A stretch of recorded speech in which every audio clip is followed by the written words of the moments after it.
काम कराना है इसके लिए कोई बताओ, ये काम कराना है इसके लिए कोई बताओ। तो इन सारी चीज़ों के काम कराने के लिए जब मिस्त्री पूछे गए तो वो एक पर्टिकुलर मज़हब से ही रिलेटेड सारे नाम उस व्यक्ति ने बताए कि साहब ये है, ये है, ये है। जब आधा दर्जन काम के लिए आधा दर्जन नाम पूछे गए तो सारे के सारे वो एक पर्टिकुलर समाज से जुड़े हुए। अब ये सारी चीज़ें सुनने के बाद मेरा दिमाग थोड़ा सा ठनका।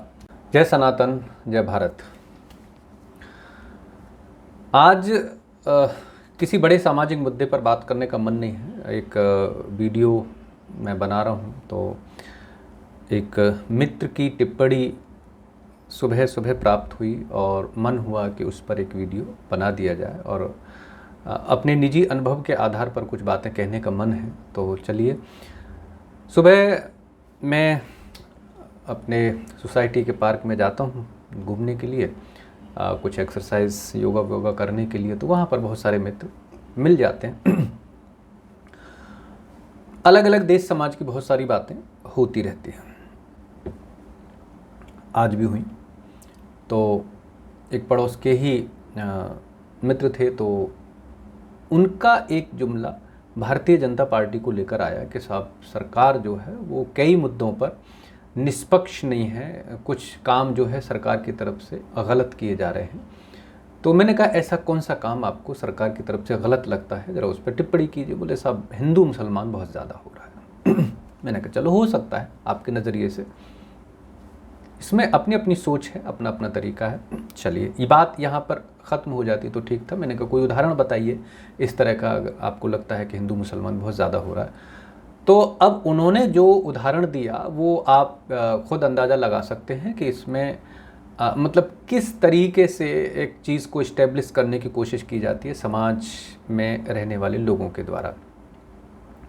कहने लगे अभी 2 दिन पहले मैं अपनी गाड़ी की सर्विस कराने गया था एक मुस्लिम मिस्त्री के पास में, और उस मुस्लिम मिस्त्री का कहना था कि साहब बीजेपी ने समाज के अंदर हिंदू मुसलमान इतना ज़्यादा कर दिया है कि हमारा पढ़ा लिखा नौजवान भी अगर कहीं जॉब मांगने के लिए, कहीं नौकरी मांगने के लिए जाता है तो उस पर विश्वास नहीं किया जाता, उसको नौकरी पर नहीं रखा जाता।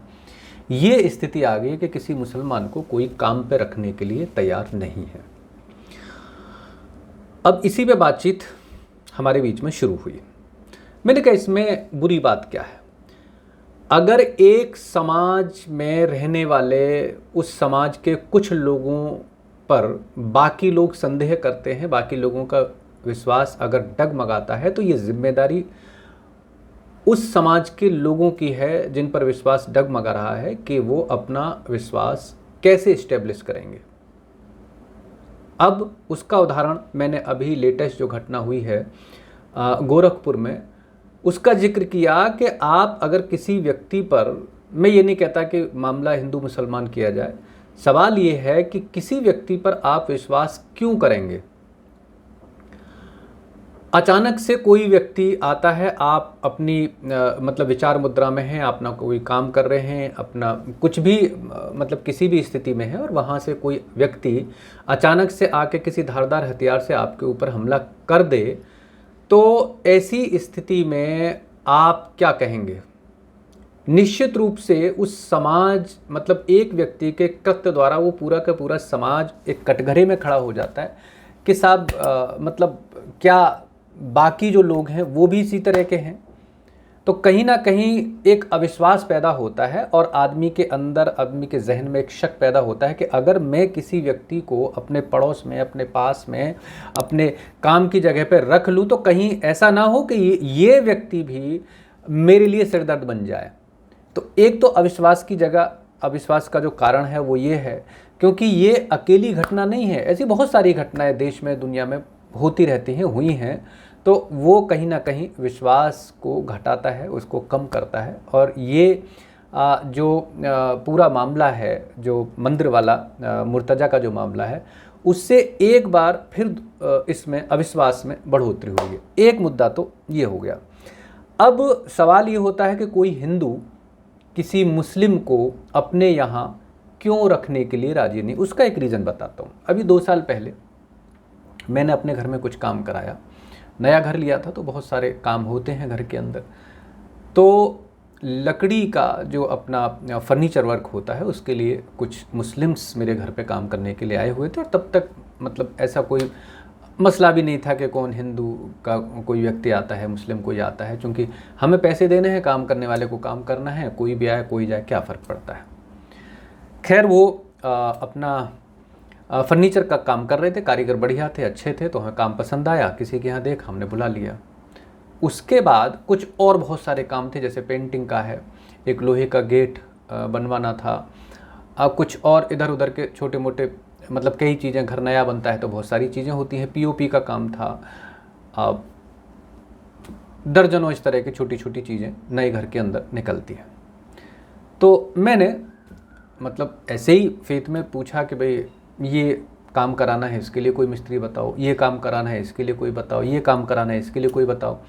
तो इन सारी चीज़ों के काम कराने के लिए जब मिस्त्री पूछे गए तो वो एक पर्टिकुलर मज़हब से ही रिलेटेड सारे नाम उस व्यक्ति ने बताए कि साहब ये है, ये है, ये है। जब आधा दर्जन काम के लिए आधा दर्जन नाम पूछे गए तो सारे के सारे वो एक पर्टिकुलर समाज से जुड़े हुए।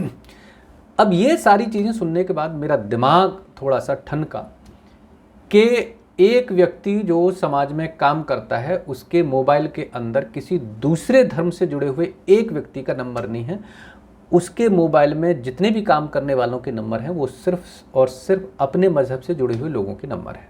अब आप सोचिए, ऐसा नहीं है कि हिंदू के अंदर अविश्वास पैदा हो रहा है, हिंदू किसी मुसलमान को अपने पास नहीं रखना चाहता, बल्कि ये स्थिति उधर भी इससे ज़्यादा है। मुसलमान भी कोई किसी हिंदू के साथ काम करके राजी नहीं है। अब आप सोचिए कि इस घटना ने मुझको इतना आहत किया कि एक आदमी से 6 चीज़ों के लिए, 6 कामों के लिए मैंने नाम पूछे और उसने पर्टिकुलर सारे के सारे मुस्लिमों के नाम बताए। अब ऐसी कंडीशन में कहीं ना कहीं मुझे लगता है कि न सिर्फ मैं, किसी भी व्यक्ति के जहन में ये बात आ सकती है कि यार हिंदुओं में क्या इस काम को करने वाले या इस तरह के कामों से जुड़े हुए लोग नहीं हैं? निश्चित रूप से होंगे। ऐसा तो नहीं है कि मतलब सारे हिंदू जो हैं वो कोई IAS अधिकारी बन गए हैं या बहुत सारे दिन AC में बैठे रहते हैं या इस तरह को कोई काम नहीं करते हैं। निश्चित रूप से ऐसा नहीं हो सकता है।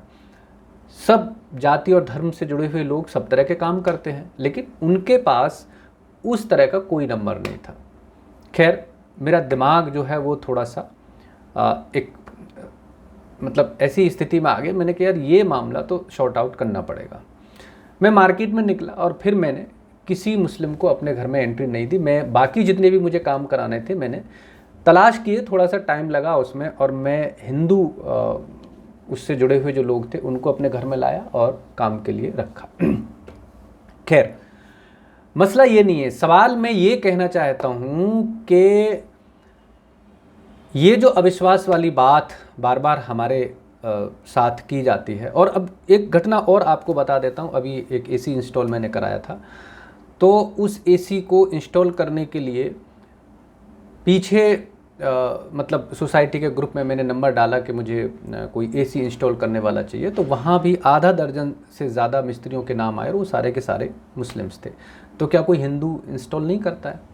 करते हैं, लेकिन उसका रीज़न क्या है कि ये लोग अपने ही लोगों को आपस में एक दूसरे को प्रमोट करते हैं, जो हिंदुओं के अंदर इस तरह का भाव नहीं होता है। हिंदुओं ने मुसलमानों के नाम भेजे कि साहब ये आदमी को आप इनसे जो है AC इंस्टॉल करवा लीजिए, लेकिन यही मामला अगर मुस्लिम्स के केस में होता है तो वो केवल अपने और अपने व्यक्ति को प्रमोट करते हैं, अपने व्यक्ति का नाम नंबर देते हैं। तो ऐसा नहीं है कि हिंदू के अंदर अविश्वास बढ़ रहा है, बल्कि ये अविश्वास जो है वो मुसलमानों के अंदर ज़्यादा है हिंदुओं के प्रति। अगर इस अविश्वास को कम करना है तो दोनों तरफ से चीज़ों को सोचना पड़ेगा, दोनों तरफ से बहुत सारे काम बाकी समाज के लोगों को करने पड़ेंगे ताकि ये विश्वास, और मुझे लगता नहीं है कि विश्वास अब कायम होगा, क्योंकि सच जो अब तक पिछले 1400 सालों से छुपाया गया एक मज़हब विशेष के विषय में, वो सच लोगों के सामने आ रहा है कि ये जो सोच आ रही है कि नहीं साहब हमें एक ही धर्म के, एक ही मज़हब के, एक ही विचार के लोगों के साथ बैठना है, उनके साथ काम करना है, उनके साथ खाना है, उनके साथ पीना है, बाकी लोग जो हैं वो काफिर हैं, वाजिबुल कत्ल हैं, उनको जहन्नुम में जाना है, हम सब जन्नत में जाने वाले लोग हैं। इस तरह की जो एक विचार, इस तरह की जो मानसिकता डेवलप की गई है पिछले 14 सालों के अंदर, उसको हम लोग बाय द वे नहीं जानते थे, लेकिन अब जो लोग हैं वो पढ़ रहे हैं, समझ रहे हैं चीज़ों को, जैसे मैंने पढ़ा, बाकी लोग भी और समझ रहे हैं, और बहुत सारे इवन मुस्लिम्स भी आगे आ रहे हैं इन सारी विसंगतियों का एक बड़े पैमाने पर इसको डिस्क्राइब करने के लिए, डिस्क्लोज करने के लिए, इनको बताने के लिए, एक्स मुस्लिम की शक्ल में। तो वो सारी चीज़ें ओपन हो रही हैं, खुल रही हैं। तो मुझे लगता है कि इन सारी चीज़ों को खुलने के बाद, ओपन होने के बाद में समाज में इस तरह की जो बातें करने वाले लोग हैं वो अपने आप डिस्क्लोज हो जाते हैं।